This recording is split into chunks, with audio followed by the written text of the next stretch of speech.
I died the year my wife loved me most. A fortune worth tens of millions of dollars, and she threw it all away without a second thought. She perished with me in the inferno. In her final moments, she held my hand, sobbing uncontrollably. I waited too long for you in this life. You have to find me sooner in the next. When I opened my eyes again, I was back 5 years in the past, the very time I despised her the most. I rushed to her company, and seeing that long-missed face, I choked out, "Victoria Jones, I'm sorry." A flicker of surprise crossed her face, then faded into dejection. "Go on," she said, her voice flat. "How are you going to torment me this time?" One I remember, Victoria Jones didn't make it out of that final explosion. Always so neat and tidy, she knelt beside me saying, "Sincere Smith, don't be afraid. I'm here with you." She was 28 that year. A fortune worth tens of millions, and she threw it all away, to die with me in the fire. Midsummer evening, the setting sun outside the window was like blood. A sultry breeze blew into the room. I woke from a dream, sitting on the bed, dazed. The alarm clock in the corner ticked, and a desk calendar lay quietly on the table. I looked down at the new wedding ring on my ring finger. I closed my eyes. I had actually returned to 5 years ago. The raging fire before death and the soft touch of her hand felt so real.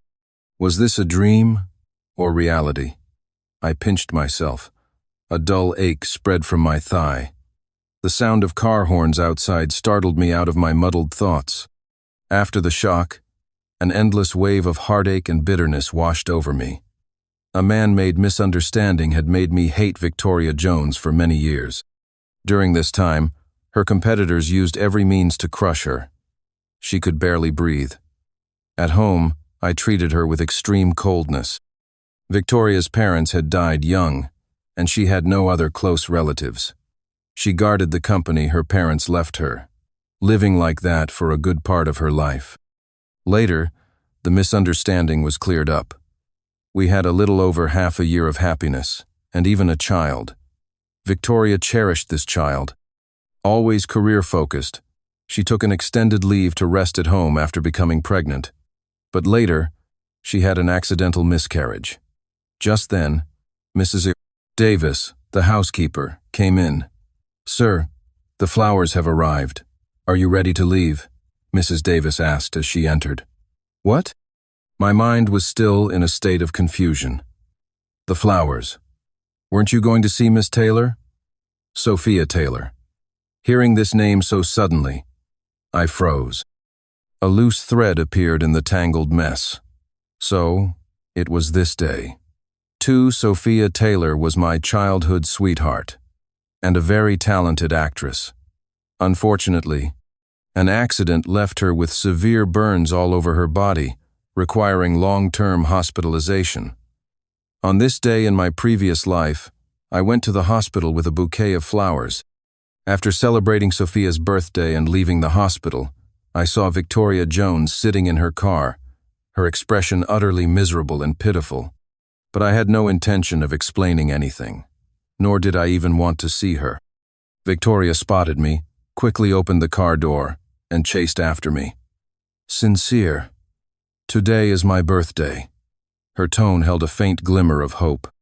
I stopped and turned to look at her coldly. "So?" Victoria's clear eyes gazed at me, but she said nothing. I said, "Today is also Sophia's birthday. To marry me, you resorted to unscrupulous means, ruined her face, and destroyed her future. What more do you want from me?"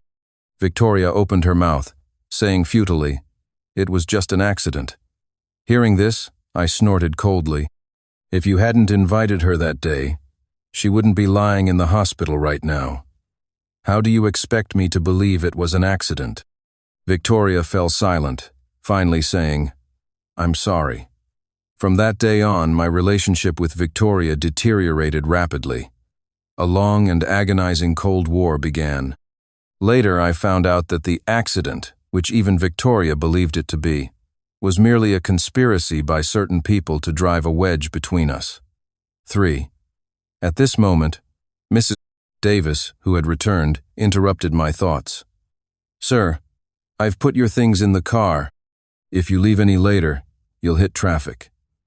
I snapped back to reality, somewhat flustered, put on my jacket, and got into the car. Because I suddenly realized this was 5 years ago. There was still time for everything. The driver merged into the traffic. "The road to the hospital is already congested.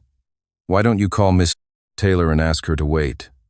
Gazing at the constantly changing traffic lights outside the window, I changed my mind. Not the hospital.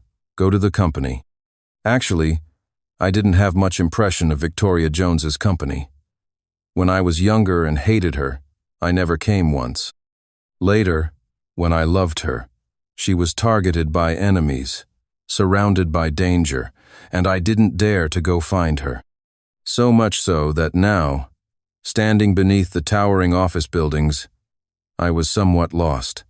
Which one was her office building?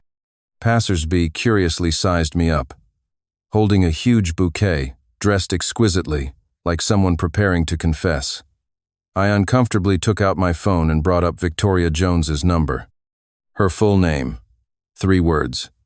Not even an emergency contact. I dialed the number, expecting a long wait. But after just 2 short rings, it was answered. A pleasant, commanding, and alluring voice came from the receiver. "Is there something?" Hearing her voice again, my eyes suddenly welled up, and my voice involuntarily choked. "Victoria Jones, where's your office? I can't find it." It seemed Victoria was in a meeting on her end. She paused slightly and said, "Meeting adjourned." Then she said to me, "Go stand on the sidewalk. I'll be right down." A few minutes later, Victoria Jones walked out of the office building. Her slender figure cast a long shadow in the sunlight. Elegant and aloof, refreshingly unconventional. In contrast, looking at myself in a reflection, my clothes were a mess. Damn it, totally ruined. "What are you doing here?" Her tone was very light, almost cold. I turned my head. Victoria Jones was looking at me coolly. No matter when, Victoria Jones was always perfectly put together, like a flower blooming on a cliff, untouched by dust. I lowered my head, not daring to look at her. "I'm sorry, I disturbed you." "Today," she said only 2 words and didn't continue. I knew what she wanted to say. Today I was supposed to be celebrating Sophia Taylor's birthday, not showing up here. That reminded me. I thrust the flowers into her arms and mumbled, "Happy birthday." A long silence. I secretly glanced at her and found her staring at the flowers, not looking very happy. After a long while, she gave a bitter, sarcastic smile. "Sincere Smith, she didn't want them, did she?" "What?" I realized her mood was off, and my gaze suddenly fell on the bouquet. My heart sank. Damn it, ice blue roses. The flower language, gifting you the stars and the sea. Sophia's favorite things were also stars and the sea.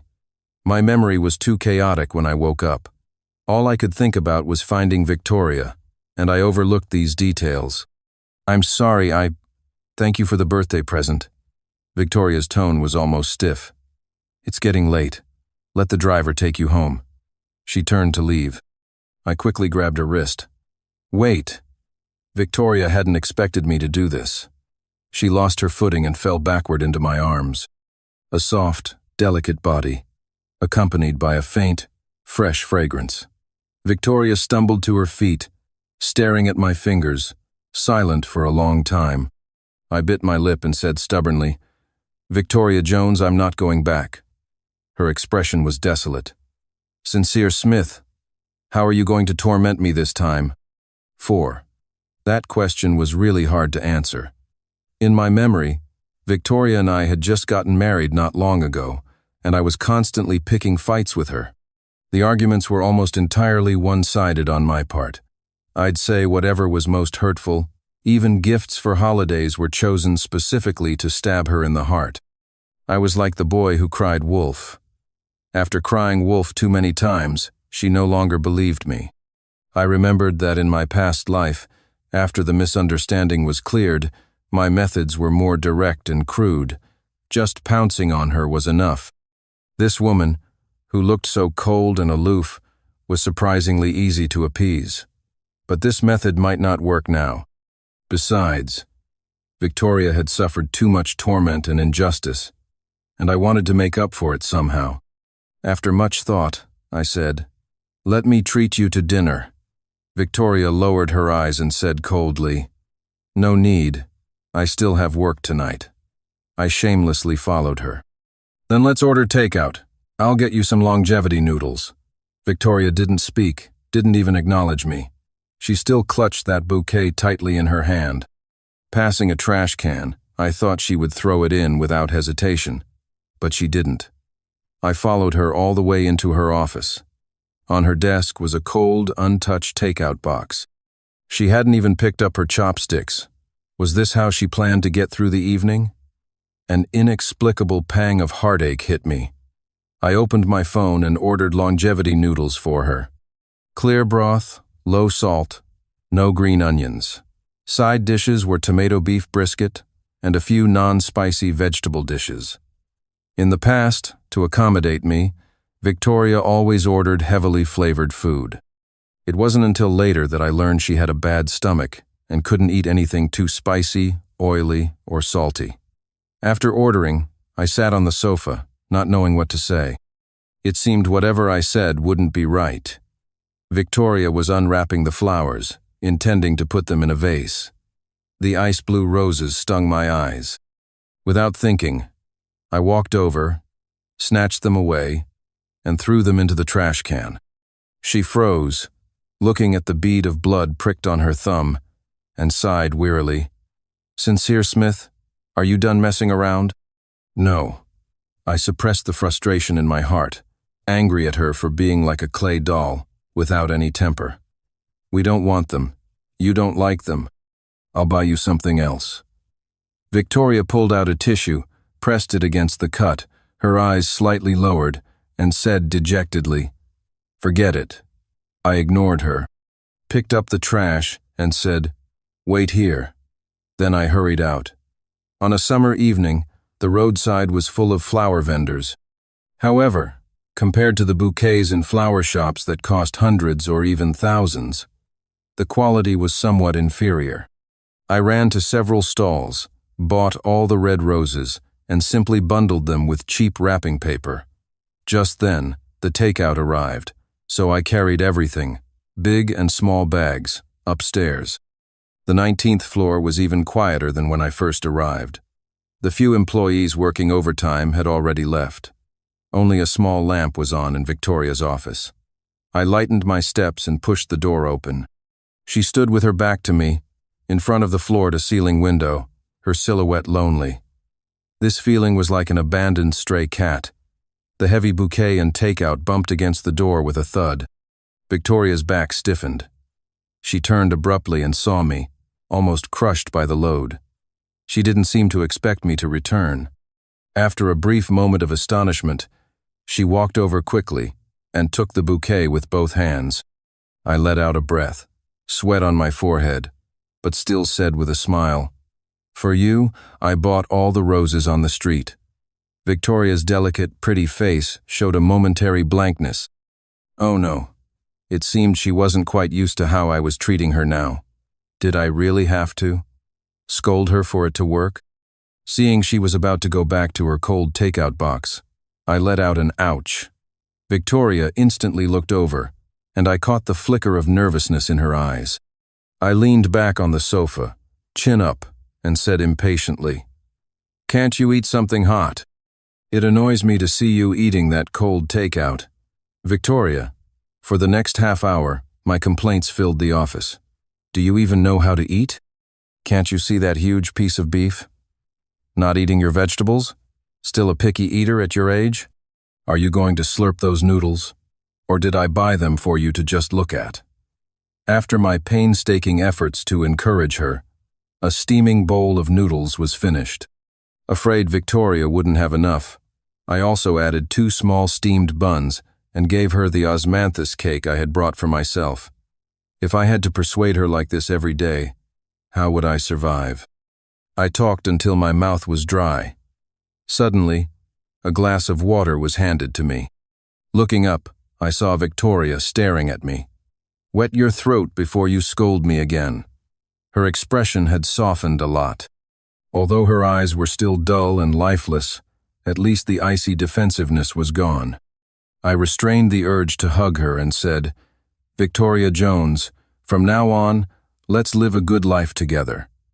Hearing this, she averted her gaze, silently cleared the dishes, and didn't directly answer my question. "Get dressed. I'll have the driver take you home." "But I just got here." I indicated I wanted to stay a little longer. However, she quickly pushed open the door and went out, more like she was escaping something. After all, taking out the trash wasn't something a big CEO like her needed to do. It would be a lie to say I wasn't disappointed. Reborn, how come this woman feels even trickier to appease? I sat on the sofa, planning my next move. Should I just pounce on her, or pour out my heart first and then pounce? A sudden phone ring interrupted my thoughts. I answered absent-mindedly. On the other end of the line was a distant, yet familiar voice. "Sincere, darling. Where are you?"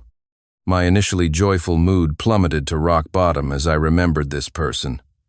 "Oh, it's you." My tone wasn't particularly enthusiastic. Sophia Taylor's voice was gentle. "I've been waiting for you for a long time. Didn't we agree you'd celebrate my birthday with me?" Remembering everything that happened in my past life, my fingers tightened, little by little, until my knuckles turned white. "Sophia, we're childhood friends, right?" Sophia sensed something was off with me and corrected. "Sincere, darling. We're family." "Family." I repeated the word, then suddenly asked, Don't you have anything to tell me?" She was silent for a long time, then sighed. "I'm sorry. I shouldn't have hidden the fact that I secretly ate cake. See? Why can the person who is cared for lie, make demands, and joke around with impunity? And Victoria Jones has to always stand behind, enduring everything?" I felt cold all over, unable to even smile. "I have something on today, so I won't be able to make it. Happy birthday."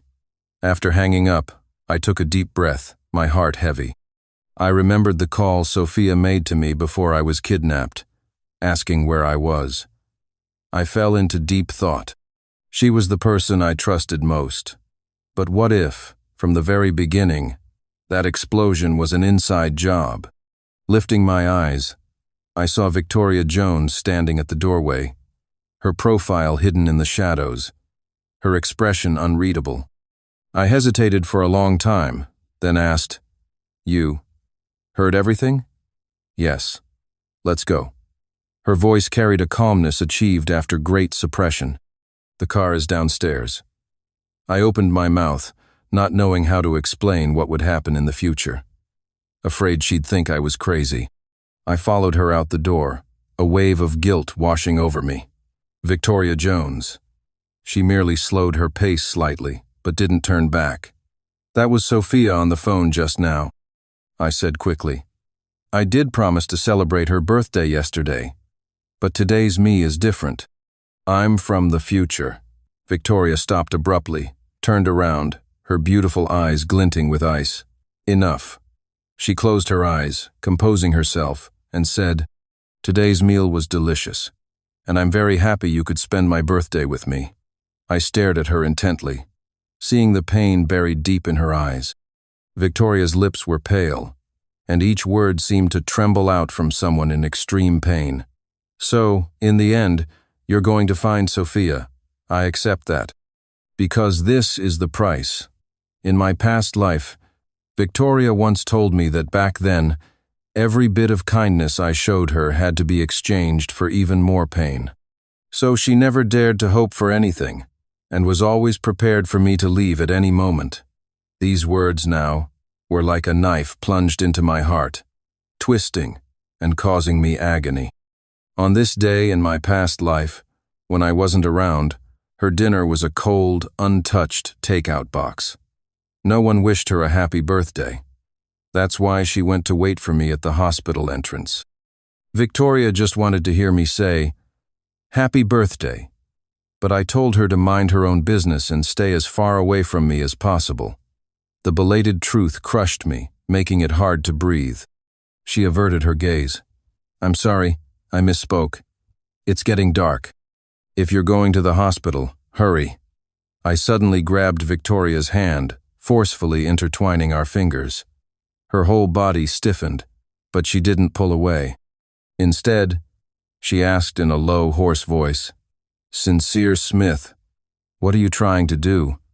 Don't you think I'm embarrassed enough?" I wrapped my arm tightly around her slender waist and said very firmly, "Honey, don't move." Those few short words, like a seal, completely imprisoned her. I lowered my head and kissed Victoria's cold lips. Holding her waist, I pushed her against the wall, gently, carefully soothing her. She went from initial stiffness to shock, and finally to surrendering, closing her eyes in resignation. Her pristine dress became a rumpled mess. Unconsciously, she reached out, until she greedily hugged my back, pressing our bodies tightly together. The overhead lights flickered on and off, and finally, we separated in the darkness, foreheads touching, panting. "Sincere." Victoria's voice was low and strained. "Don't do this.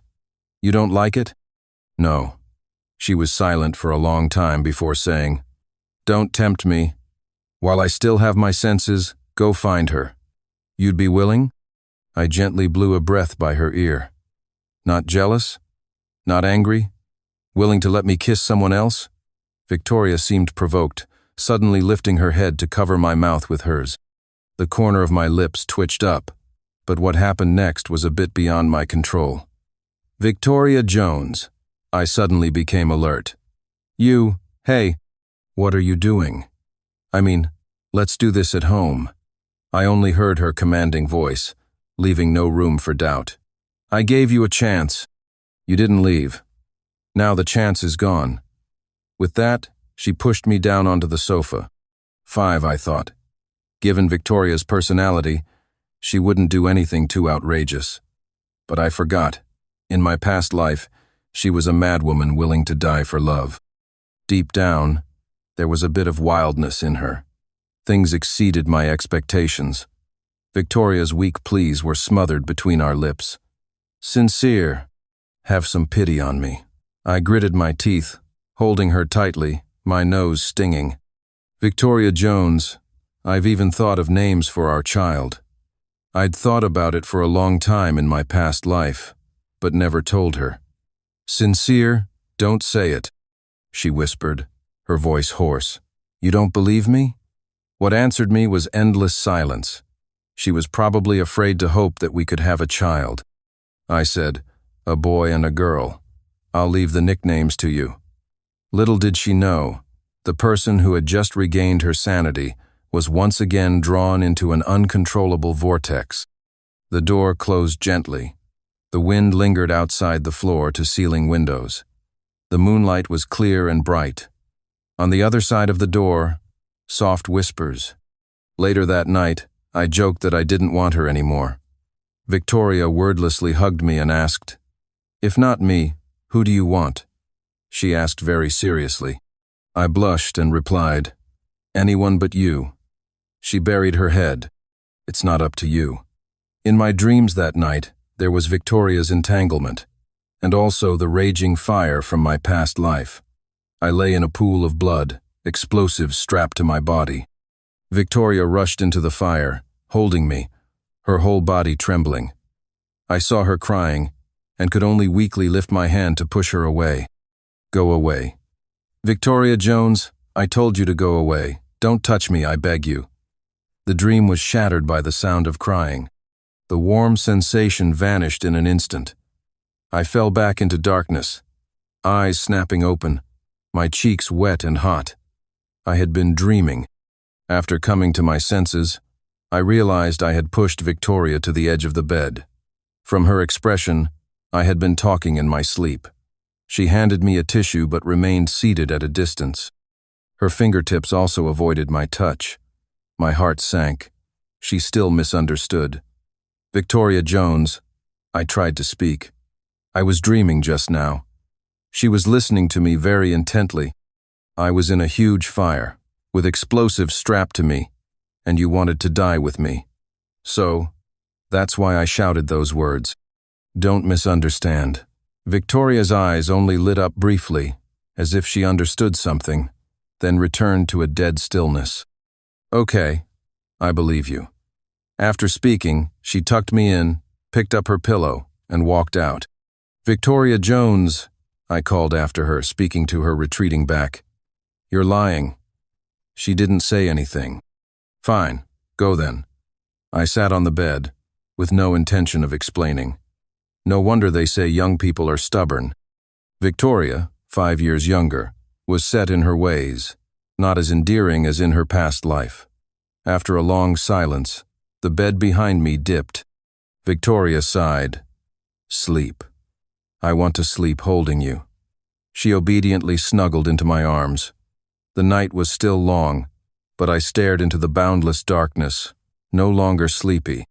Since my rebirth, too many pieces of information were jumbled in my head. The person who kidnapped me had crossed paths with Victoria before, a bankrupt business owner.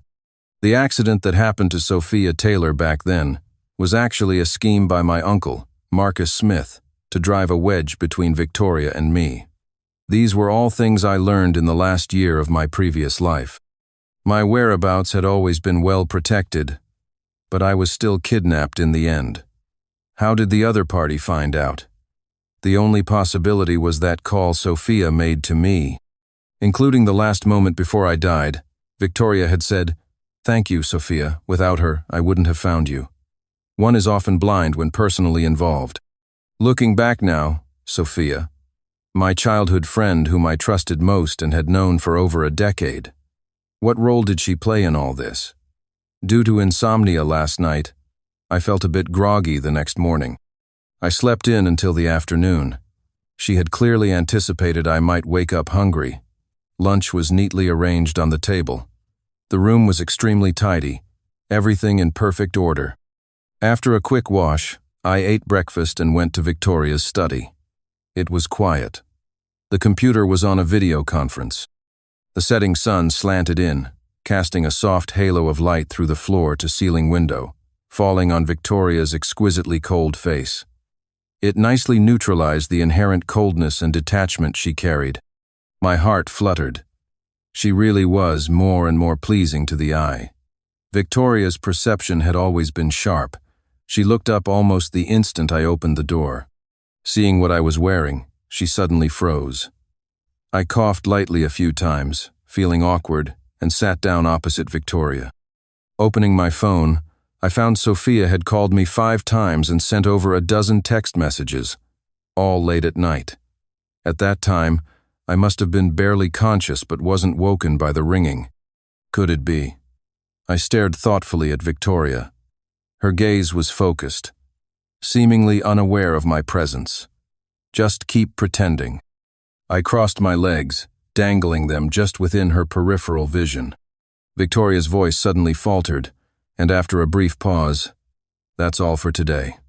With that, she ended the meeting. She leaned back gently in her executive chair, her delicate brows furrowed. Sincere Smith. Oh? Last night it was Sincere Darling, and now it's Sincere Smith? The weather was a bit cold. I smiled and draped my jacket over her. "Ms. Jones, did my phone ring last night?" Victoria calmly lowered her eyes. "I'm not sure. Is that so?" I leaned over the desk and tilted her chin up. Even if she concealed it well, to me, she was still just a young woman. "Sincere Smith, it's working hours," she reminded me in a serious tone. If it weren't for her slightly ragged breathing, I would have really thought she was an ascetic. "Oh." I kissed her lightly. "Want more?" She was silent for a moment, then said bluntly, "Yes." I kissed her again. "I'll be next door. I'll wait for you to finish work, and we'll go home together." 6. After returning to my room, I received another call from Sophia Taylor. "Sincere Darling, I've been discharged from the hospital." On the other end, her voice was hoarse, her tone nasal, as if she hadn't slept well all night. I was stunned. "Why were you discharged?" "I'm not getting treatment anymore."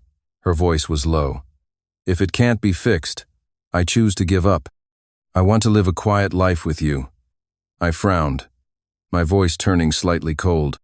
There was never a possibility between us anymore. And besides, I'm married. "Then what about me?" Sophia said. "What do you make of our promise? Is it because my face is ruined that you don't like me anymore?" I hesitated. "You were the one who said that only if we broke up could the company promote you, and you could go further." Sophia still wouldn't give up, her voice softening. "But sincere, darling, you promised you'd wait for me." "How long do I have to wait?" I sighed. "You had countless opportunities, yet you kept me waiting." My uncle, Marcus Smith, was a man who would do anything to achieve his goals. After I was born, my parents abandoned me to the Smith family and moved overseas to start new families. I was just a pawn in the Smith family. While Sophia was earning accolades on the big screen, I was already being pushed into a corner by my uncle.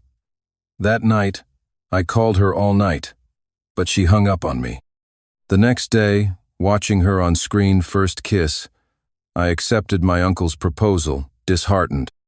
At this moment, Sophia asked me on the phone, Have you fallen for Victoria Jones?" Without any hesitation, I said, "I love her." For the next few days, Sophia didn't send me any more messages. I thought a lot. To catch the culprit who harmed me in my previous life, I needed Victoria's help. First step, make her accept the fact that I've been reborn, lest she commit me to a mental hospital. I propped myself up on my elbows, leaning in front of Victoria, talking animatedly. This was already the third rebirth novel I had read to her this month. Victoria listened attentively. "If you like it, I can invest and turn it into a TV series. It's not about me liking it. The point is, do you like it?" She looked at the wrinkled shirt I was wearing and sighed. "If you like it, I like it." I pressed on, clenching my fist like a microphone. "Then tell me your thoughts." Victoria fell silent. Lately, my interactions with her had become much more harmonious. She was very accommodating, almost to the point of being completely obedient.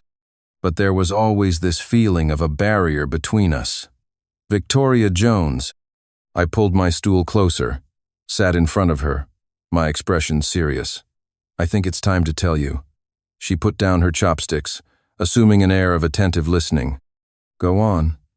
I began with a voice full of sorrow and resentment. "Actually, I've also been reborn." A long silence. Victoria raised an eyebrow slightly, her lips pressed tightly together.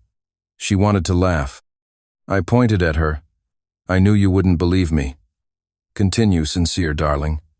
The corner of her lips twitched up, then was forcibly suppressed. "I believe you. I decided to just go for it and recounted everything that happened in my past life. At first, she looked at me like a child telling a story. She thought it was a new trick I'd learned. Gradually, her delicate brows furrowed tightly. I knew I had hit the mark. "The man who stabbed me, his surname is Fletcher. He should be an employee of your company who later left to start his own business. Of course, this is 5 years ago, so I don't know where he is now. Also, my uncle Marcus was involved. And finally, you need to be careful of Soph." Before I could finish, a piercing ringtone interrupted me. Victoria and I both saw the name displayed on the phone screen. Soph. Due to my oversight, Sophia's contact name hadn't been changed to her full name yet. Victoria's expression stiffened, returning to her cold demeanor. She stood up, picked up her plate. "I'll go wash the dishes." That feeling came again. Deliberate avoidance. She was still afraid. I gritted my teeth, grabbed my phone, and followed her to the kitchen. She stood with her back to the door, turning on the faucet. I pressed the speakerphone button. Sophia's familiar voice came from the speaker. "Sincere, darling, This might be the last time I call you." Besides her voice, there was the sound of whistling wind. I immediately tensed up. "Where are you?" "On the rooftop of the high school building." Her voice was very soft. "Sincere, darling.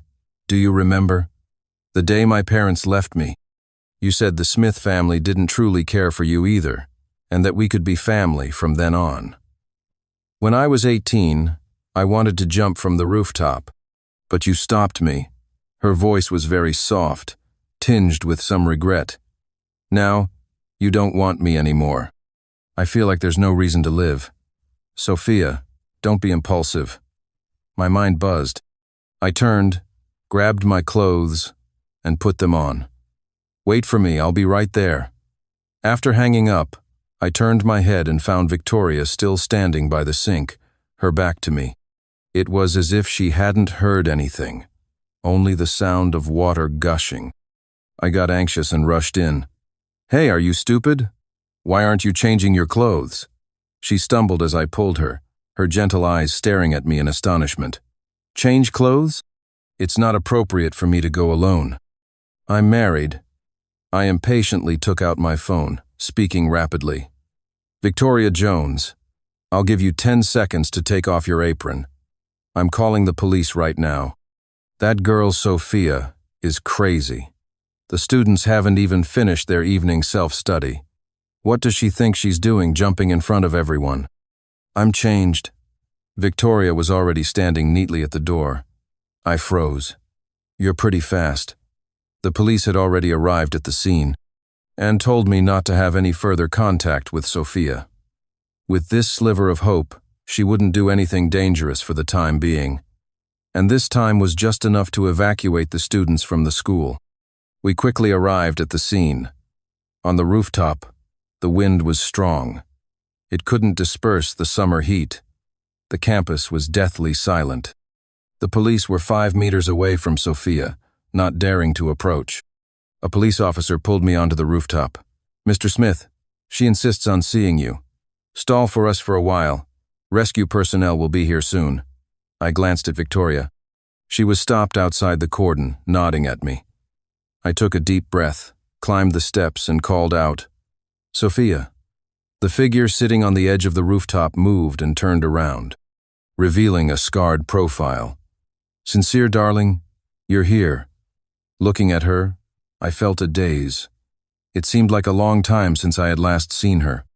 After Victoria and I cleared up our misunderstanding in our past life, we visited her a few times, but Sophia was very resistant. Perhaps it was hard to let go of hatred for someone she had detested for many years, only to suddenly discover that person wasn't the culprit. Plus, later, Victoria was attacked from all sides. The situation was tense, so I stayed at home, not daring to go out. Adding up my past and present lives, it must have been over a year since we last met. "Sophia, can you come down first?" Sophia ignored me, just looking at me. "I'm sorry." Her gaze shifted to Victoria, who was waiting for me outside the crowd, and said, "You were right. I was too extreme. You clearly told me before you got married that we would only be family from then on. I was too greedy." I remembered the years Sophia and I supported each other, getting through tough times. When she was bullied by hooligans, I protected her, taking the hits for her. When I was kicked out by my uncle, she braved a heavy rainstorm at night to bring me an umbrella and take me home. For a moment, I was somewhat shaken. Was she really the one who caused my death? Sophia smiled. "You promised to celebrate my birthday with me every year. Sing me a birthday song, and I'll come down." "Okay, I'll sing." The wind gradually died down, and the birthday song drifted slowly in the night air on the rooftop. But as I sang this song, I found myself thinking that I hadn't sung it for Victoria that day, and I should make it up to her when I got back. When the song ended, Sophia stood up from the rooftop, facing me. "Thank you. I haven't heard you sing it in many years. It was beautiful. I want to ask you one more question." Her voice was very soft. "Go ahead. Do you still love me?" I fell silent. After a long time, I finally said, "You're my family." From the moment she stood on that stage, she was. Sophia's deep eyes looked towards the crowd, seemingly meeting Victoria's gaze. The wind on the rooftop made me a little cold. I said, "Shall we go back?" Sophia withdrew her gaze and smiled faintly at me. "Sincere, darling. I love you." With that, she spread her arms and fell backward into the boundless night. At that moment, time seemed to stand still. My blood froze solid. The next moment, I lunged towards the edge of the rooftop. Sophia. But I caught nothing. I stared blankly at the dark ground, my mind a complete void. I seemed to hear a dull thud. My legs went weak, and I knelt on the ground. Sophia just died like that? Did I misjudge her? They say people are perceptive. Sophia and I had known each other for so many years. She sensed my distance and chose to end her life. Did that mean I was the one who killed her? I felt cold all over, sitting there deaded, my body trembling uncontrollably. Suddenly, a pair of warm hands embraced my waist from behind. The familiar scent, at this moment, was like a lifeline. I tightly gripped Victoria's hand and said, "I killed her." She held me. "She's not dead." The police set up an inflatable mattress below and caught her. I closed my eyes. After a while, I gradually came back to my senses. When someone truly dies because of your actions, self-blame will crush you like a mountain. Victoria's voice was strained. "Just some scrapes." She was taken to the hospital. "If you want to go, I can take—" "No." My voice was hoarse. "I want to stay with you." "Okay." 7. She and I returned to the car. Outside the window, police officers were withdrawing in waves. Soon, someone would take us to the hospital, because Sophia had no family. Exhausted, I told Victoria, "Before I came, there was one last thing I didn't tell you. I suspect Sophia was also involved." Victoria took a deep breath. "Sincere, darling, what if she wasn't? If she's innocent, would you choose her or me?" It wasn't until she asked this question that I truly breathed a sigh of relief. All along, Victoria had assumed she was the one not chosen, but the sincere Smith of 5 years later would always firmly choose Victoria Jones. I looked at Victoria seriously. "You remember when Sophia first debuted, right?"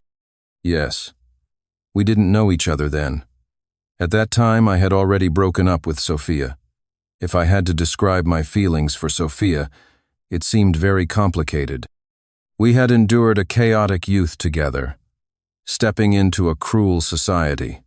Compared to that, the element of love was minimal. I counted on my fingers for Victoria. She debuted, acted. Her fame grew and grew. By the time you and I got married, we two should have already broken up. For over a year. I admit, I really disliked you at first. Just like I disliked Uncle Marcus. Disliking people who intruded into my life without permission.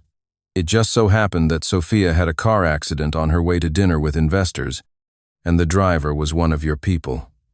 So I started seeing you as someone like my uncle, ruthless and cruel. It wasn't because I liked Sophia that I disliked you. I don't like Sophia. I just can't stand people who ruin others' futures at the drop of a hat. Victoria gently squeezed my hand back. "I'm sorry. It really was my fault. I didn't consider things thoroughly." "No." I kissed her forehead. "I already said. It's Uncle Marcus's fault. You did nothing wrong. If anyone dares to scold you, I'll argue with them." She was silent for a moment, then said, "Thank you." "For what?" For the first time, someone was protective, and it was for me. Hearing this, another wave of guilt washed over me. Victoria's family was rarely mentioned in the industry. She really didn't have many people protecting her. Victoria looked at me very seriously. "Can you tell me, how did you start to like me?" The night was very dark, but I could see the hope in her eyes. I slowly began. "Once, you came back drunk, and you kicked the little scarf I knitted for the puppy. In the middle of the night, you sat cross-legged on the floor, trying to figure out how to knit it a scarf. I told you to go to sleep, but you said the puppy would be cold in winter without a scarf. So I thought, someone who could care if a puppy was cold maybe wouldn't be so heartless as to harm others. Actually, there was something else I didn't tell her. Victoria talked in her sleep that night. She said, "Sincere, darling, I'm very cold too." It just so happened that I heard her when I got up in the middle of the night for a drink of water. My heart softened a bit. I felt she was very pitiful too, all alone, unloved. Victoria listened with great interest. "We're going to have a puppy?" "Yes. On my birthday 3 years from now, you gave me one. You said you were too busy and never home, so you wanted it to keep me company." I cheerfully counted on my fingers. Come to think of it, it should be some family's old dog by now, not yet reincarnated. Our puppy is super smart, learns everything instantly. I even suspect it didn't drink Granny Meng's soup of oblivion. Halfway through my sentence, I suddenly stopped. Victoria froze. "What's wrong?" I blankly grabbed her hand and said, "Sophia, she's like me." "Like you? In what way?" "On the rooftop." I turned my head, my brows furrowing tighter and tighter. When Sophia finally jumped, she told me she hadn't heard me sing "Happy Birthday" to her in many years. But last year, I celebrated her birthday with her. Victoria narrowed her eyes, understanding instantly. "You mean, in your past life, you hadn't for several years?" "Yes." Blood rushed to my head. This feeling was like having needles on my back. According to what she said, she waited for me to sing her a birthday song for many years. That's the only explanation. Victoria and I looked at each other, both seeing confusion in the other's eyes. "Go to the hospital." Half an hour later, the doctor told us that someone had picked Sophia up. When we asked further, they refused, citing patient confidentiality. In this situation, it was hard to believe Sophia had nothing to do with that incident. On the way back, I kept pondering a question. "Do you think she jumped intentionally just now?" Victoria's eyes wandered. "Generally, for lower floors, the police will set up an air cushion. If it were me, I'd be 100% sure I wouldn't die from the fall." I stared thoughtfully at her profile. "Oh, so what do you think her motive was?" She hummed lightly. "Just to gain your sympathy, to make you side with her." This was genuinely the first time in 2 lifetimes that Victoria had said something so sour to me. I pursed my lips and nodded solemnly. You understand pretty well," she said dryly. "Women understand women best." I didn't point it out, but instead gazed at the fleeting scenery outside the window, lost in thought. Telling Victoria who to watch out for 5 years in advance, things shouldn't get worse. Remembering her rushing into the fire without a second thought to hug me in my past life, my heart began to ache again. How could I not be moved? When people are good to others, it will be seen. After several hours of travel back and forth, it was already late when we got home. Mrs. Davis had gone home. The living room lights were off. Just as Victoria was about to reach for the switch, I suddenly pounced, pushing her down onto the sofa. Victoria's clothes were disheveled. She said in a hoarse voice, "What do you want?" "Victoria Jones." I leaned close to her ear and whispered, "I love you." Her breathing instantly became chaotic. "Get off." Her tone was almost a flustered command. I blinked in surprise. "No way, you..." "Don't say it." She covered my eyes. "And don't look." Darkness suddenly fell. As my eyelids opened and closed, my eyelashes brushed against her warm palm. Who knew "I love you" could be so devastating? Enough to make her lose her composure like this. I grinned. "I love you. I love you." The playful words were like feathers tickling her heart, tickling until a raging fire spread. I could directly feel her heartbeat quickening beneath my palm, so I softened my tone. "Honey, I love you." The next moment, my lips were covered by hers. She was unprecedentedly passionate, trapping me in a corner, forcing me to accept her affection without refusal. Her hands, as if caressing a treasure, slid over my cheek, my neck, obsessively lingering. I asked with a smile, "Hey, have you thought of a nickname for the baby yet?" Victoria, overcome with emotion, hugged me and said, "Sincere, darling, I'm yours. 8. After showering, my eyelids felt heavy. While hugging her, one hand roamed freely, taking full advantage. She was like a docile cat, seemingly never having a temper. "Sincere, darling." "Hmm?" I was extremely sleepy, my voice thick and slurred. "Right after we got married, you promised to go to the movies with me. But the next day, you had a stomachache, canceled, and went to the hospital. Were you going to see her? For me, that was a really long time ago." I recalled. It didn't seem to have anything to do with Sophia. The day before, Victoria had someone send over a small cake, and on top of that, I had gastroenteritis. I went to the hospital, got an IV drip, picked up my medicine, and went home to lie down. But hearing Victoria's tone, something seemed off. My sleepiness vanished instantly. I sat up. After a brief moment of astonishment, Victoria said, "I'm sorry. Don't apologize yet. I'm not angry." I sat cross-legged. "I'm just curious. How did you come to think I went to see Sophia?" Logically, with her abilities, she could easily obtain my schedule and would naturally know I was half dead on an IV drip in the hospital. But she hadn't checked.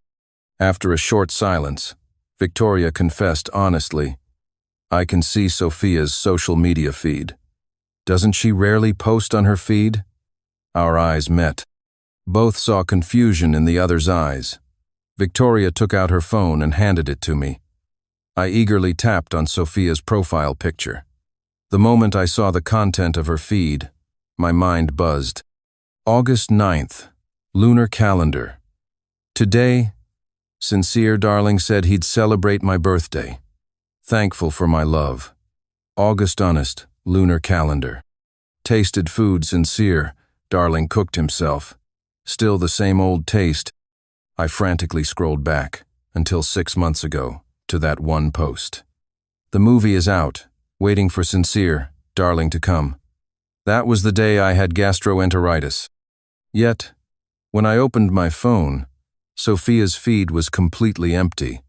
This content was only visible to Victoria. However, in reality, since getting married, I rarely had any interaction with her.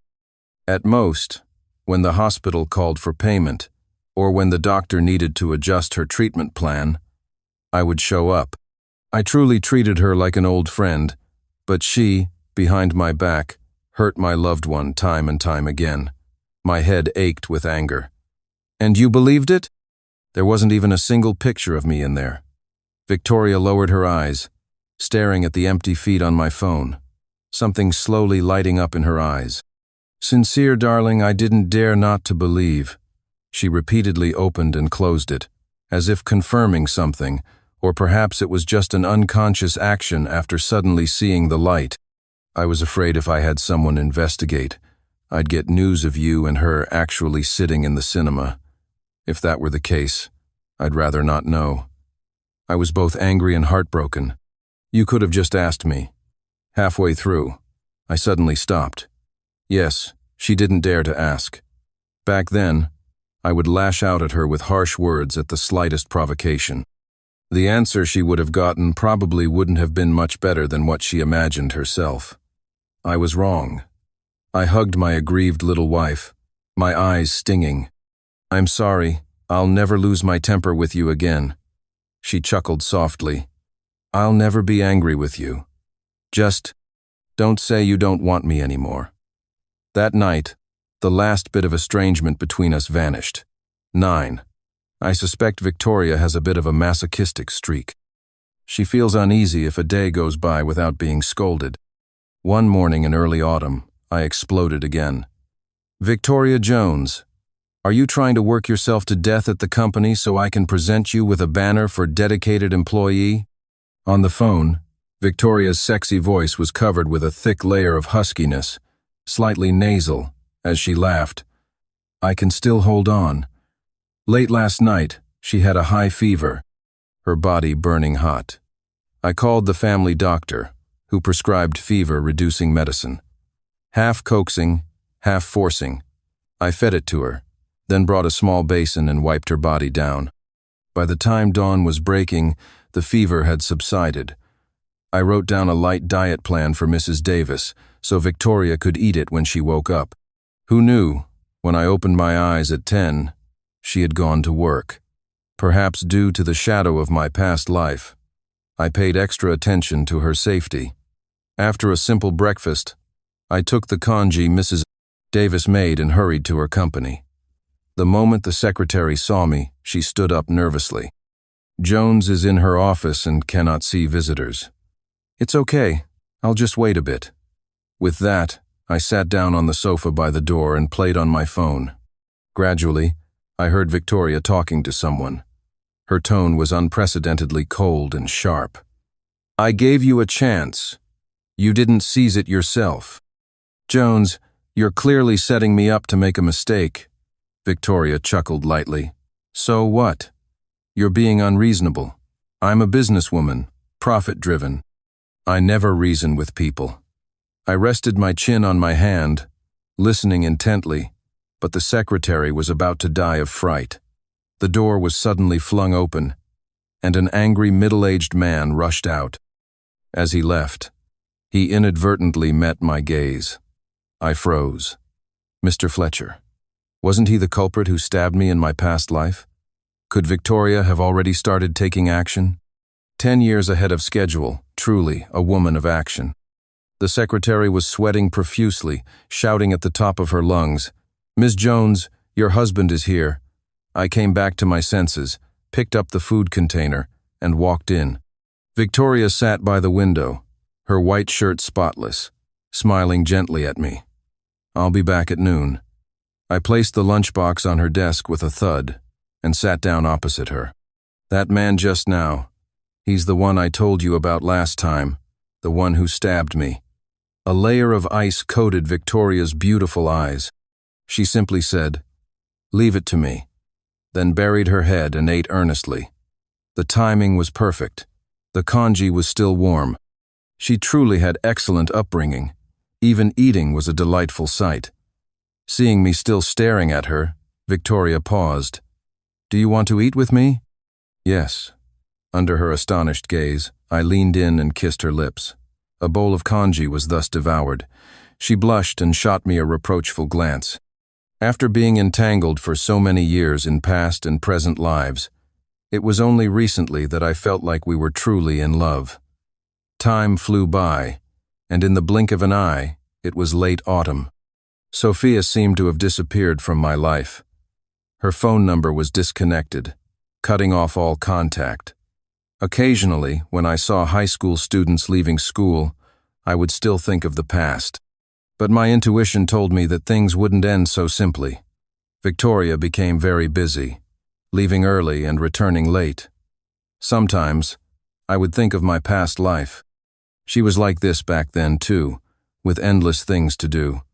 "Sir, it's 10 o'clock. You should go to bed early." I sat cross-legged on the carpet, surrounded by newly bought items. "I'll wait a little longer." Counting the days, I hadn't seen her face to face for a week. Tonight, I suddenly felt like waiting for her. The weather was getting colder. I went on a shopping spree at the mall and bought Victoria a whole winter wardrobe. A camel-colored plaid scarf, a wool coat, and a pair of fluffy, slightly childish matching gloves that were similar to my style and which she liked. As I was putting them into the closet, I suddenly heard a phone vibrating in one of the coat pockets. I took it out and saw it was an email. I took a photo, sent her a message, with a sarcastic tone. "Honey, how come you have a phone I don't know about?" She was already used to my occasional eccentric jokes and replied, "It's for work. I forgot to bring it." Help me open it and take a look. I smiled and opened the email. Don't tell me it's a love letter. Someone wrote you. I'll make a scene then. The screen changed to a medical report. I squinted, zoomed in to look. Mr. Samuel Taylor, skull fracture and intracranial hemorrhage. This person must have been hit by something. Oh, there's a death report below. Work-related injury. How pitiful. After Victoria listened, she said, "Put the phone back. I'll be home later." There was still food warming for her in the kitchen. I put the phone back, then pulled out wrapping paper, intending to wrap the new clothes as a gift to surprise her. My buddy Evan Wright teased me on the phone. "You used to be so annoyed by her. Sincere. Don't tell me you've had a change of heart or something. So I was blind before, huh? All right. When are you going to partner with me to open a studio? Do you know how hard it is to get one of your design drafts?" I hesitated for a moment. "Let's wait a bit longer." Oh, just go accompany your Vicky dear then. I admit, I wanted to spend more time with her.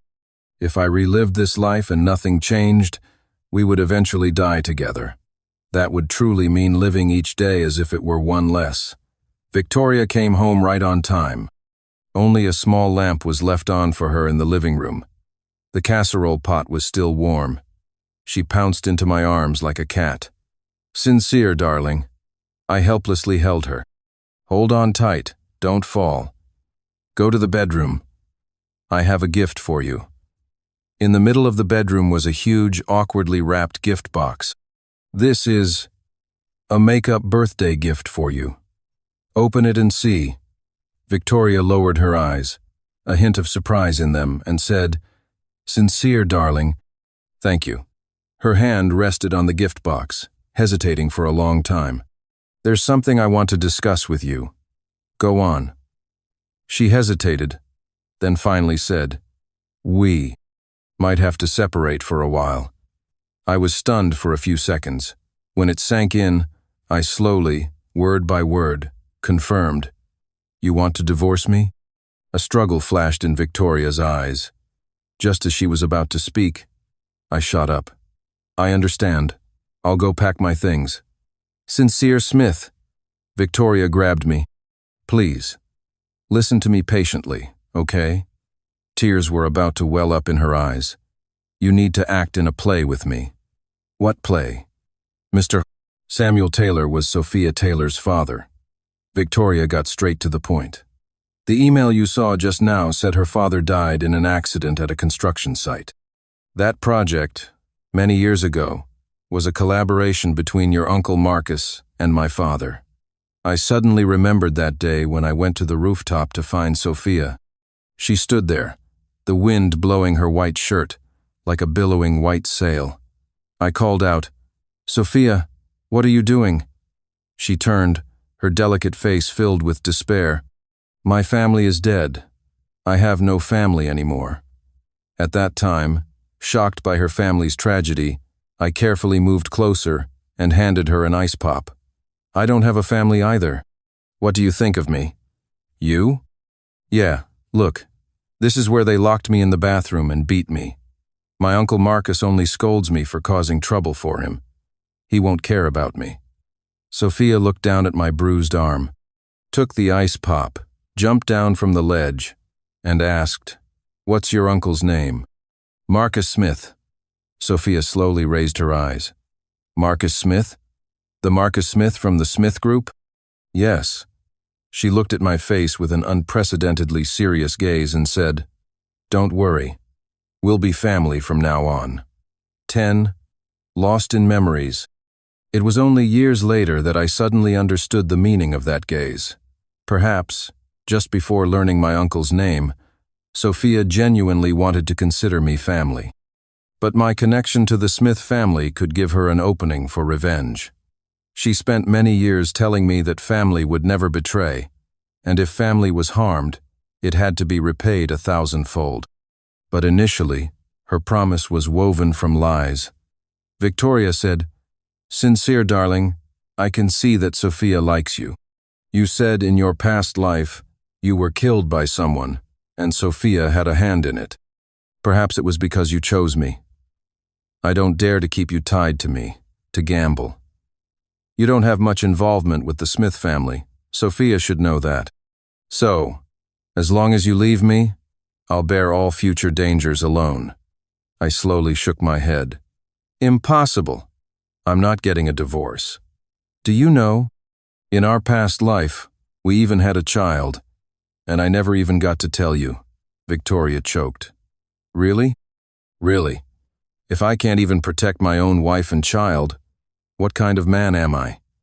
Victoria Jones. I can act with you, but we cannot get divorced. A few weeks later, the media broke the news. Well-known entrepreneur Victoria Jones was suspected of marital problems and was divorcing her husband. On the same day, photos of me moving out of the villa were posted online by netizens.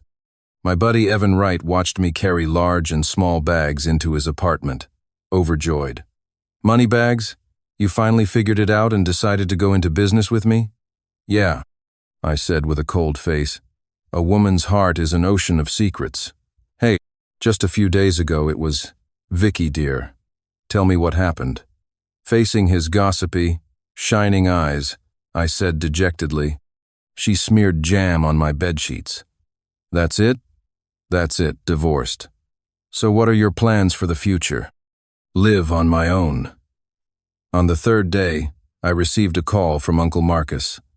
Sincere, why don't you come back home tomorrow night? Holding the phone, I said with a smile, well, Uncle Marcus, what makes you suddenly think of me? Isn't it because you got divorced?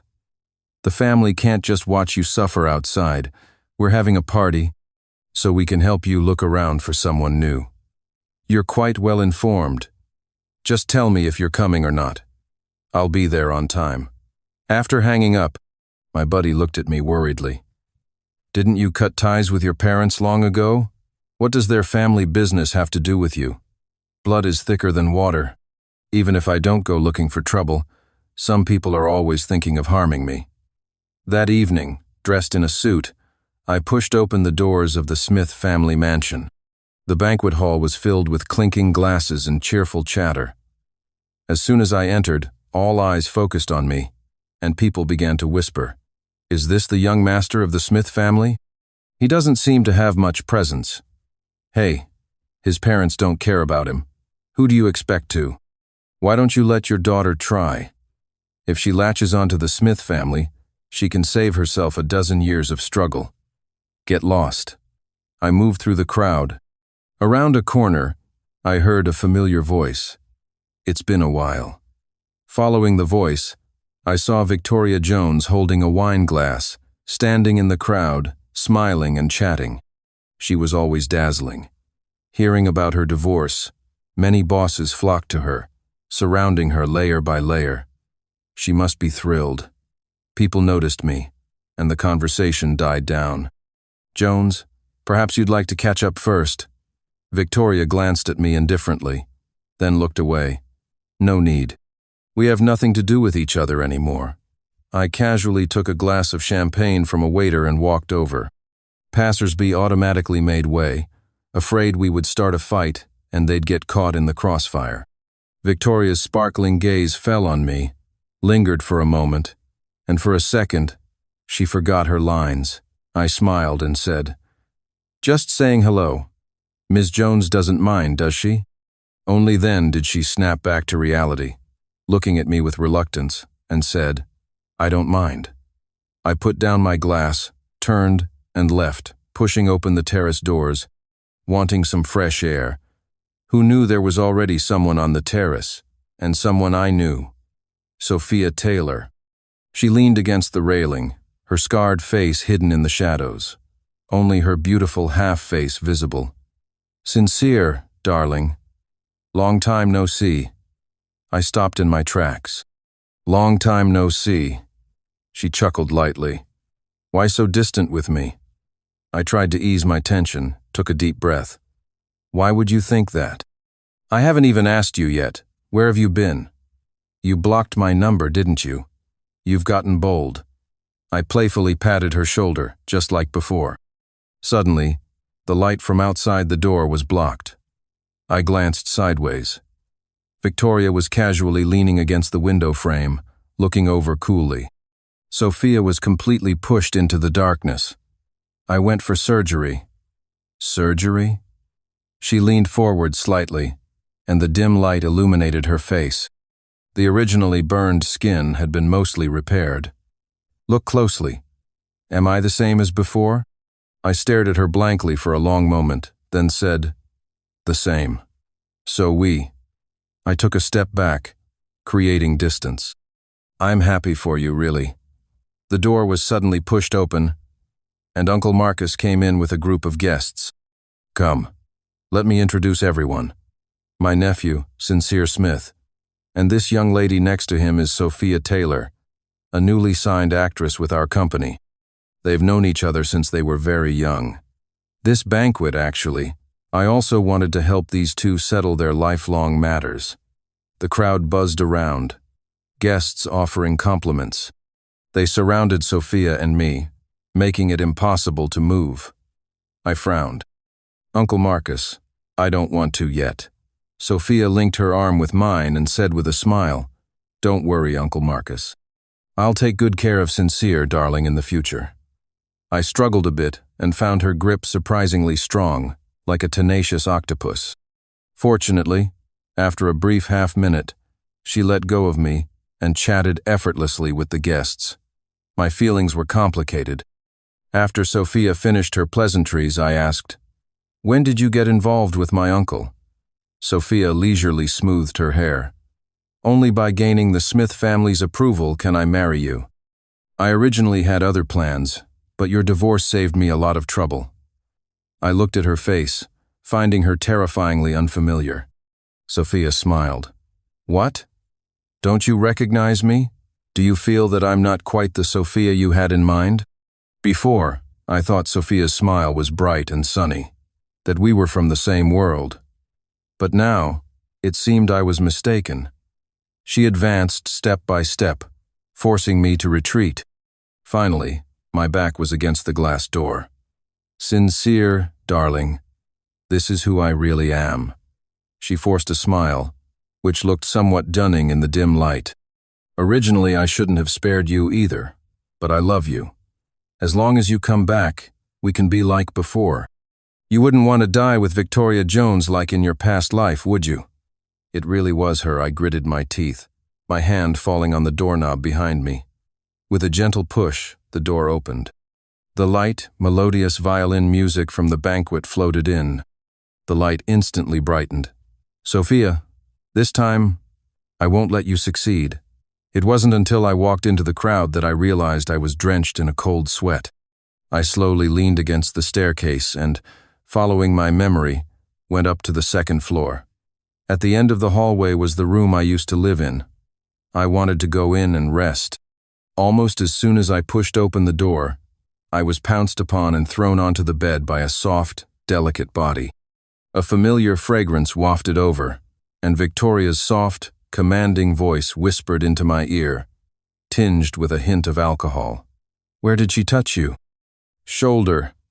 Instantly, a hot kiss landed on my shoulder, lingering passionately.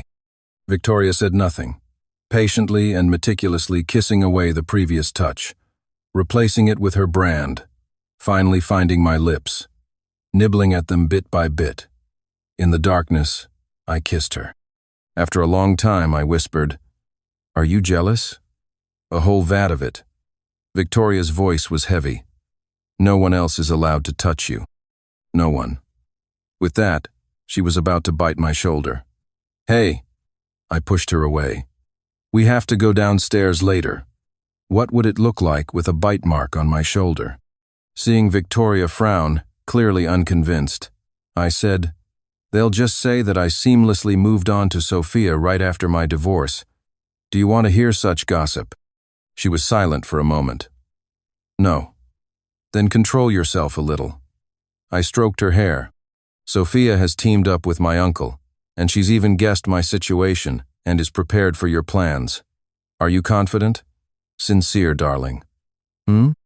If the Smith family suffers a major blow because of this, what will you do? So that's what she was worried about. I took Victoria's large hand. My parents had a marriage of convenience. They despised each other.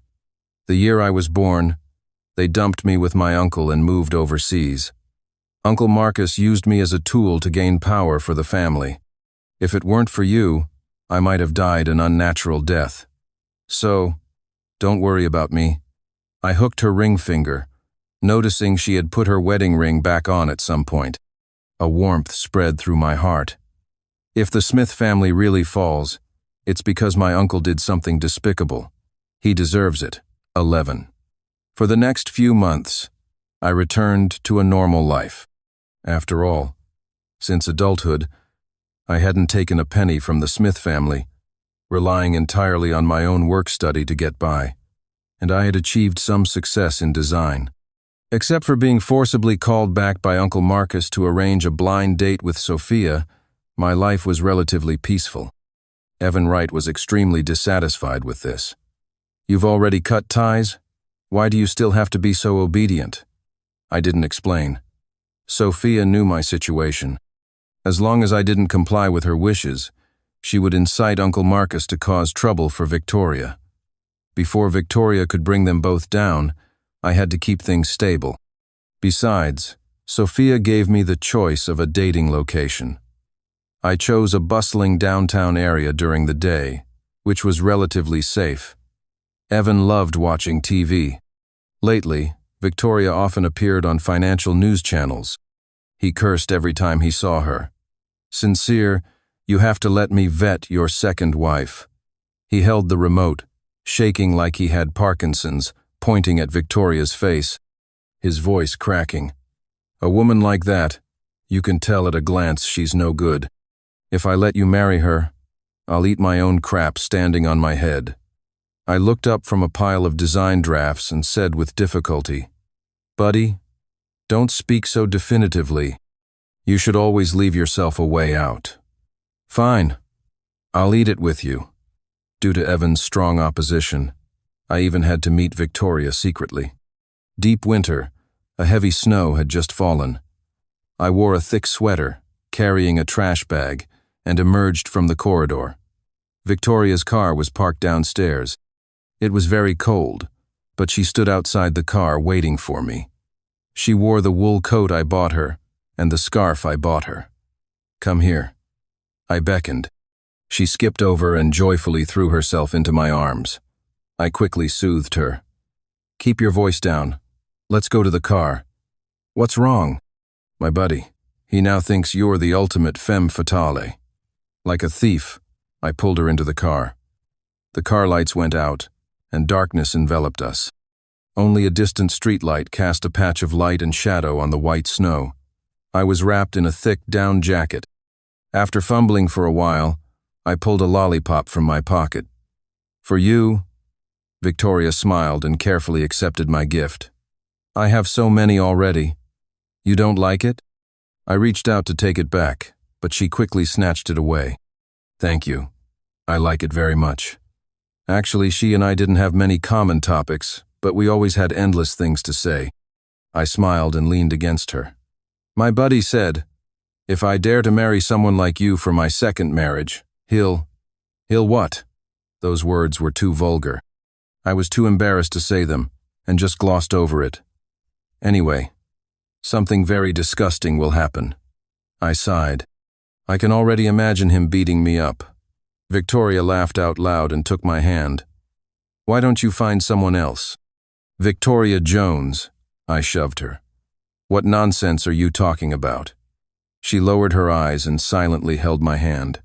Her fingers were long and perfect, just a little cold.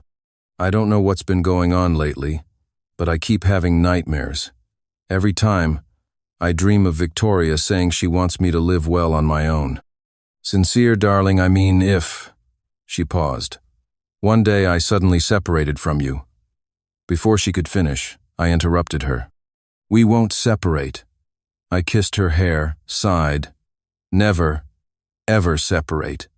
Early the next morning, I came out of the bedroom with dark circles under my eyes. Evan Wright had a pork tenderloin pancake in his mouth. "Last night, I saw you get into a luxury car." I remained silent. He rolled his eyes. Well, well, going back to your ex, and got humiliated by her too, huh? Look at you, so pathetic. It's not like that. She's quite good. Stop. He cleaned his ear. If I hear you say another good word about her, I'll throw you out. I gave up struggling and picked up my bowl, taking a sip of soy milk. I stared blankly at my buddy. My cheeks puffed out. He, swallow it, your brain's run off with a woman. Can't even eat properly now. Pfft. I sprayed it out exactly as it was. Before he could scold me, I had already rushed to the door and started getting dressed. He, with soy milk all over his face, cursed, "Are you sick?" My face was deathly pale. Victoria Jones is pregnant. Oh, her being pregnant has nothing to do with you. My buddy suddenly stopped, his voice cracking. Yours? Mine. He suddenly shut up and said, damn. A few minutes later, we both scrambled into a taxi. When Victoria came to see me yesterday, she didn't look too well. She didn't even want the lollipop. It was all my fault for being careless. It was her first pregnancy. She didn't know what it was like. But I had seen it in my previous life. This girl, she was clearly pregnant, Sophia Taylor called at this moment. Sincere, darling, where are you? Only then did I remember I was supposed to date her today. I'm sorry. I have an emergency. Where? Send me the address? Evan knew I didn't like her and snatched the phone, turning it off directly. Turning it off was good, safer. I sighed and said, keep this a secret for me. I'm afraid the Smith family will find out. After a moment he asked, just let her have the baby. Yes. All right then. After the divorce, she might find a stepfather for the child. Get lost. The radio in the taxi was playing news. We listened for a while, then fell silent. Something had happened to the Smith family. It was exposed this morning. It involved a serious construction site safety accident from a long time ago. The Jones family, as a partner at the time, was also affected. My buddy looked at me worriedly. I shook my head. It's okay. I hadn't expected Victoria's actions to be so swift. The other scandals subsequently exposed about the Smith family were like straws piling up on a camel's back, just waiting for the last one to make it collapse. Remembering my past life, where Uncle Marcus was the mastermind who incited Mr. Fletcher to create that explosion, my long-held anxiety gradually eased a little. This time, it was 10 years earlier. Victoria's company was thriving, and Uncle Marcus's accumulated power hadn't grown to a terrifying extent. Such a thing probably wouldn't happen again, right? There weren't many cars on the road today. The driver drove steadily. Halfway through the journey, my eyelids grew heavy. So I planned to lean on Evan for a short rest. Wake me when we get there. Before I heard his reply, I fainted. After a while, a voice came from far away. Sincere Smith, you better open your damn eyes. The harsh sound of metal scraping woke me from my sleep. I only felt my limbs were heavy. Slowly opening my eyes, I saw concrete pipes and Evan leaning against them. The wind blew, carrying the pungent smell of industrial oil and the earthy scent of sand. Monrand climbed up from the ground. Evan kicked his legs futilely, a creaking sound coming from behind him.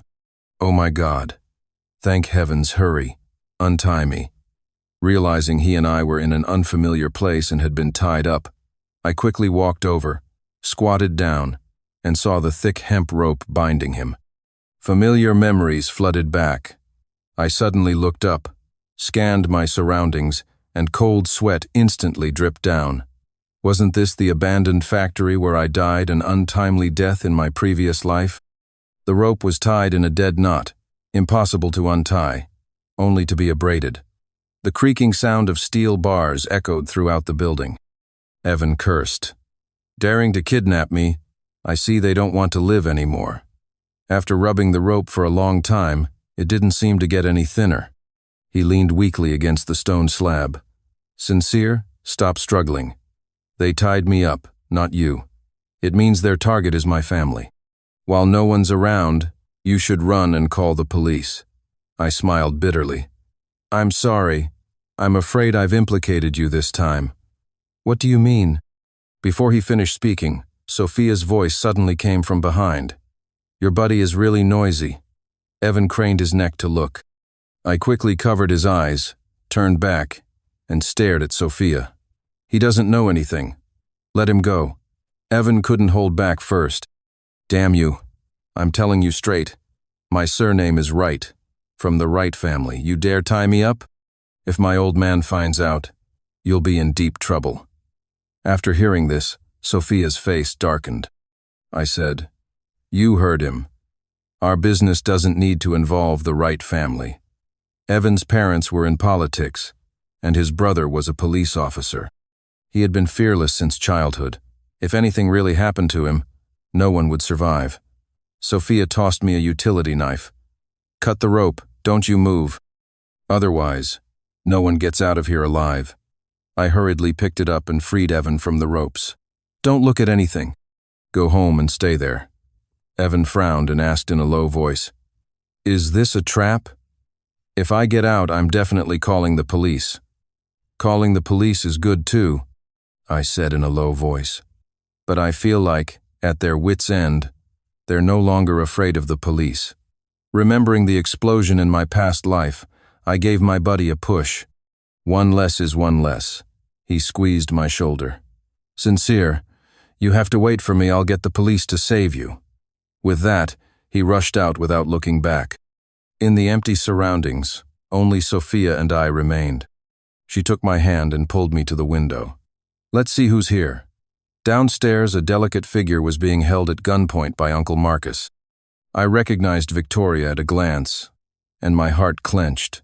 Sophia chuckled. "By the time the police arrive, they'll see Victoria Jones's corpse. Your uncle won't escape either." My heart pounded rapidly, my fingertips cold and trembling slightly. But the more I showed I cared about her now, the more dangerous it would be. I simply closed my eyes. She and I are divorced. Whatever happens to her has nothing to do with me. Is that so?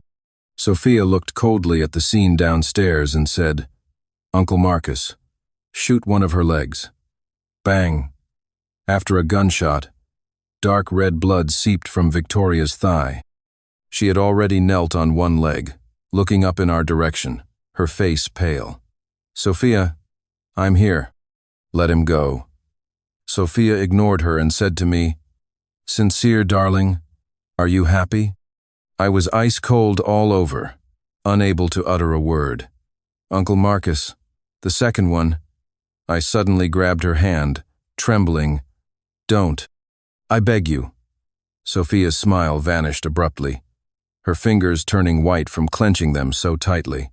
She looked provocatively at Victoria, then lifted my chin and kissed me.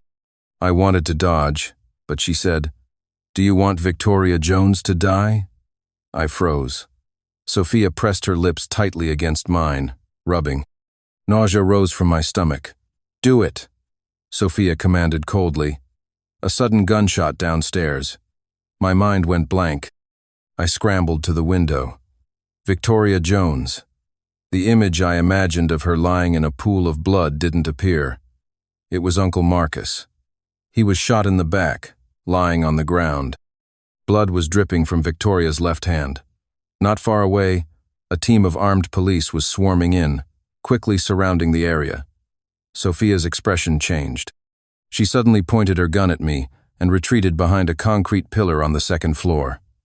Outside the window, police officers were shouting at Sophia. She hadn't expected the police to arrive so quickly. Sophia handcuffed me to a steel pipe, hiding in a blind spot invisible to snipers, and shouted, "I have explosives. Let Victoria Jones come in to see me. Otherwise, I'll die with him." "Sophia, calm down." "I'm very calm. In your past life, you were willing to die with Victoria Jones." "What? It's not okay if it's me?" Sophia's tone grew increasingly agitated. "I could have salvaged everything. But why did you have to come back too? Give me back the original Sincere Smith. Sophia. A familiar, clear voice came from a few steps away. I'm here. Let him go. It was Victoria. I cursed loudly. You foolish woman, what are you doing here? The bloodstains on her leg had already dried and her hand was bandaged. She looked even more wretched than in her past life. From the moment she stepped onto the second floor, her eyes were fixed on me, afraid something might happen to me. Sophia pulled me back a few steps. Her gun pointed at Victoria. Victoria Jones, this time, let's play something different. She pointed to a leather jacket nearby and said to Victoria, Put it on. I was all too familiar with that jacket. No, you can't wear it. My voice cracked for the first time. You can't. Sophia laughed excitedly, like a madwoman. Sincere, darling, in your past life, Victoria Jones dared to die holding you. What about you? How much do you love her? No. I struggled violently to break free from the handcuffs. Sophia sneered. I've waited for this day for a long time. Today, if she doesn't die, you die. Victoria hadn't heard our whispers. Stay away from him. I'll wear it. Victoria Jones, just go. I screamed hoarsely. I beg you. Victoria, as if she hadn't heard, quickly put on the jacket. Beep. The countdown began. I closed my eyes in despair. Sophia pushed me forward. Sincere Smith, choose one. I stood between the two of them. I took a step towards Victoria, and she retreated half a step. Sincere, darling, don't come over. Victoria warned solemnly. There's a bomb. I stood rooted to the spot, not daring to take another step. I wasn't afraid of death, but choosing Victoria in front of her now was tantamount to escalating Sophia's emotions. It might even detonate the bomb prematurely. Sincere Smith, admit it. You only love yourself. You're just like your uncle, selfish and heartless. Sophia sneered, making sarcastic remarks from the side. Victoria retreated to the window, glanced at me, then spoke. Sophia, I'm very sorry about your father's matter. You're not worthy to mention my father. Sophia, who had been watching the commotion, was suddenly enraged and took half a step forward. Do you, young masters and misses born with silver spoons, have any sincerity at all? But your father, back then, indeed violated regulations, didn't wear a safety helmet, and we also gave corresponding compensation. Shut up! Victoria curled her lip into a cold, sarcastic smile. You're just another incompetent fool. My whole body was shaking. This world had gone mad. Every word Victoria said hit Sophia's Achilles heel. Did she not want to live anymore? Sophia, from somewhere, pulled out a lighter, threw it on the ground, and instantly a raging fire erupted. The smell of oil lingering in the air, it turned out, was something Sophia had poured earlier. It was you people who ruined my life. Sophia, her eyes bloodshot, walked towards me. Her not yet fully repaired face, now in the flames, looked terrifying. Sincere Smith, why didn't you choose me? If you had said earlier that you didn't like disfigured people, I wouldn't have been so harsh on myself back then. A basin of cold water was poured over my head. It really was her own doing. You're crazy. Yes, if not for this, how could I use your guilt to find out about Victoria Jones?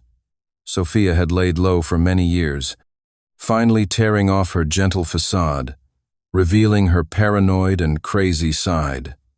Her laughter, like a broken bellows, was harsh and grating. Sincere, darling, if you had chosen me, it wouldn't have ended like this. To have come this far, you can only blame yourself. Come to hell with me. She took out a remote control. Without thinking, I snatched the gun and shot at the handcuffs. I turned and lunged at Sophia, trying to grab the remote. Sincere Smith, Victoria shouted, and the next moment, bang. Along with the crisp sound of window glass shattering, I couldn't hear anything. Buzz, buzz, buzz. The sharp ringing in my ears was like a needle. constantly stimulating my brain. In front of me was Victoria's bloodless face, saying something to me. I felt as if I had been blown to pieces. My whole body was numb, without strength. But to die with her, I wasn't afraid at all. Not afraid?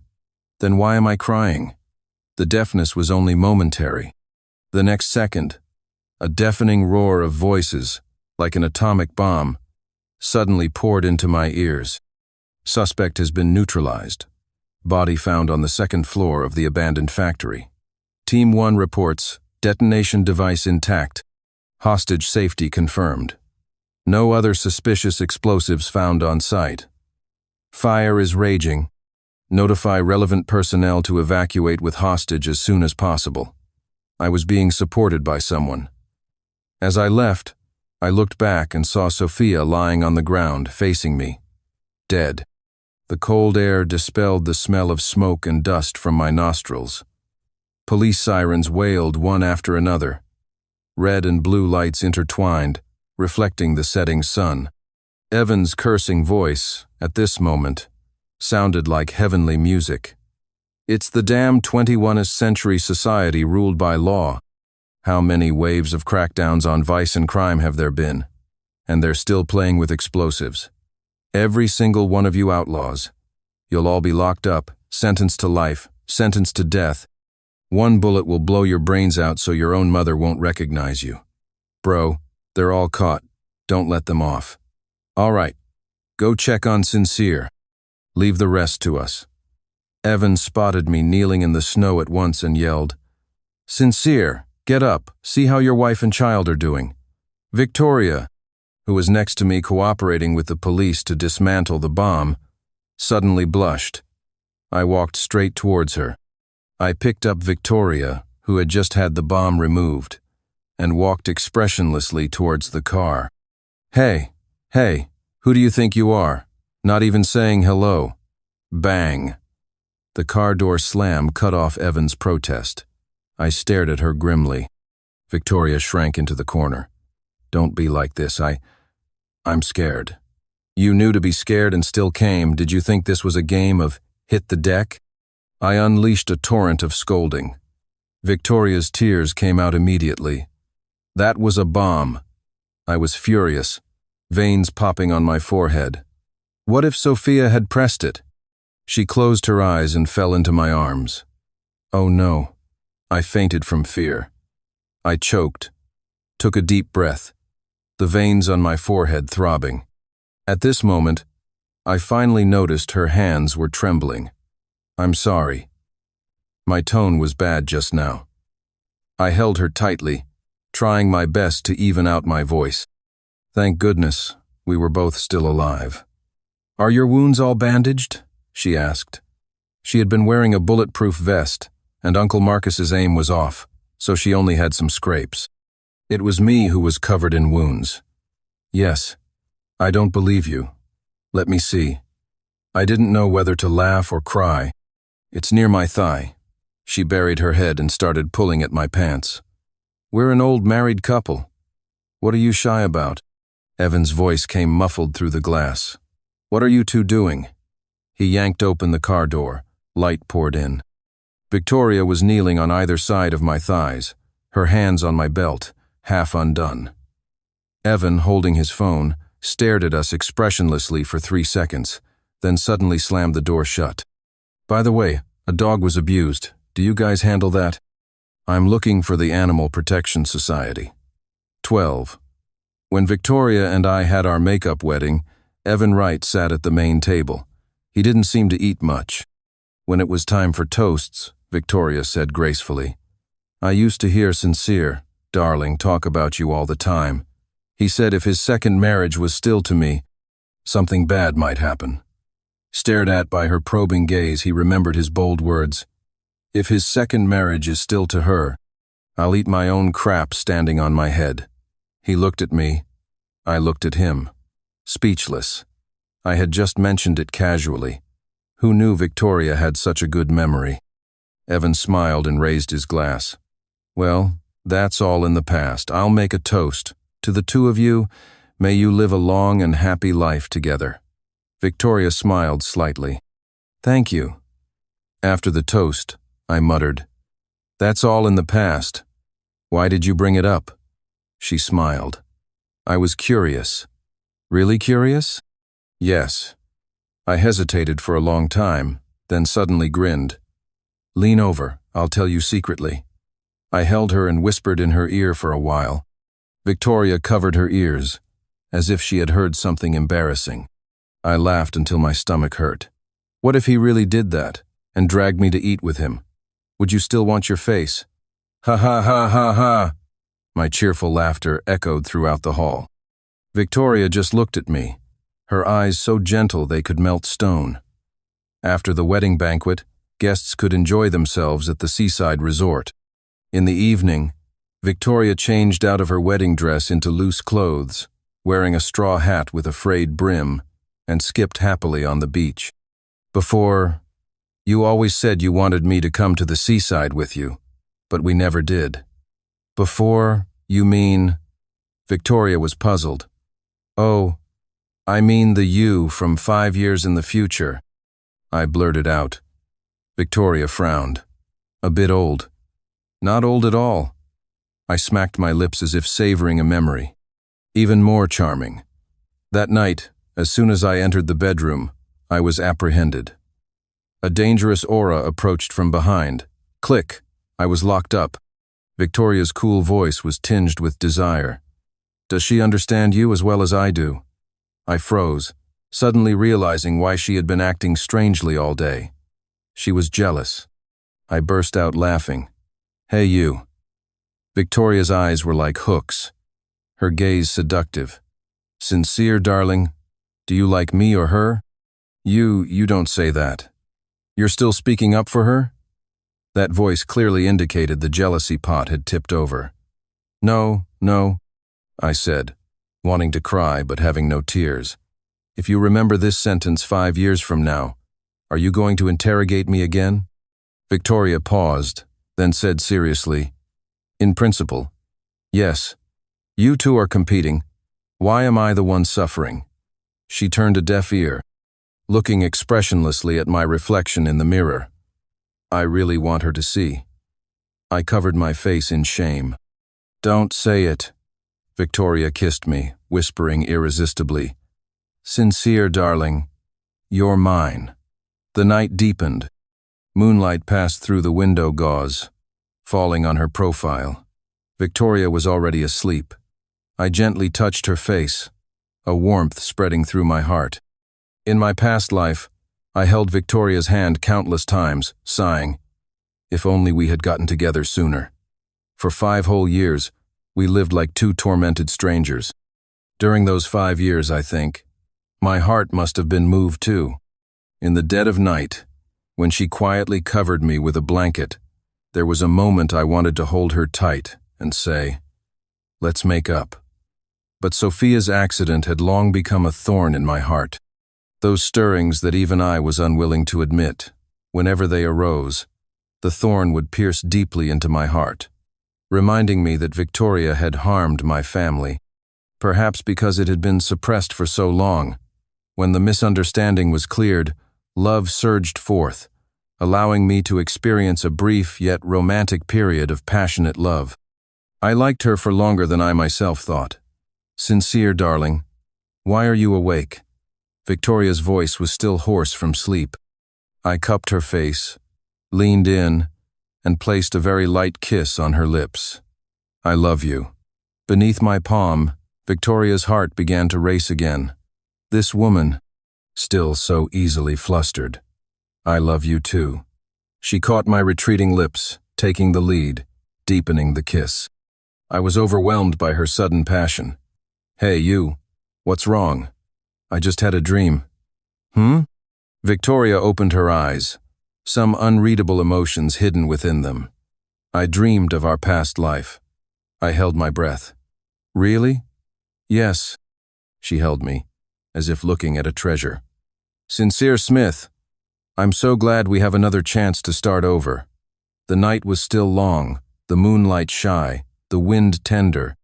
A warm fragrance floated, and the window gauze, stirred by the breeze, bumped against the wind chimes in the corner of the room. It was the sound of heartbeats, rising and falling. I became a gentle sea, embracing the moon, whispering softly, "When did you start to like me? When we got married?" The moon said, "No, I've liked you for a long, long time."